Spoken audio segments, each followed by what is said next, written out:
Қазақстан Республикасының Конституциясы Қазақстан Республикасының ата заңы. Дағы Конституция 1995 жылы 30 тамыз күні жалпы халықтық референдум негізінде қабылданды. Және 5 қыркүйек күні өз күшіне енді. Конституция 9 тараудан 98 баптан тұрады. Қазағымды алақанау деп білем, қайда көрсем атамекен, көкейіңде жатады екен күннің өзі. Тәуелсіз азат елім, туып өскен байтақ жерім, мәңгі жайнап тұра бер Қазақстаным менің.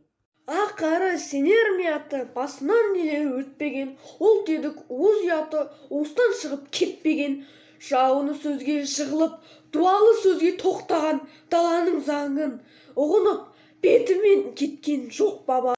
Қазақстан Республикасының Конституция, Қазақстан Республикасының ата заңы. Конституция 1995 жылы 30 тамыз күні жалпы халықтық референдум негізінде қабылданды және 5 қыркүйек күні өз күшіне енді. Конституция 9 тарауда Арналатын тілегішін, ей ұлым отанымның тілегісін, іргесін туған елдің тіреп тұрған қадірін ата заңын білемісің. Конституция күнімен бүткіл қазақ елін құттықтаймын. Қазақстан елі күннен күнге жаңайып, жылдан жылға дамып келе берсе деймін.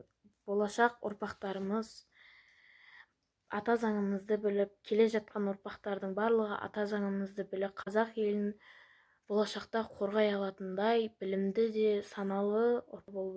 Еліне арналған тілегі үшін, ей ұлым отанның түрегісін, іргесін туған елдің тіреп тұрған қадірін ата заңын білемісің, ешкімде мінетпейтін елдігінде, дауласып жармаспайтын белдігінде.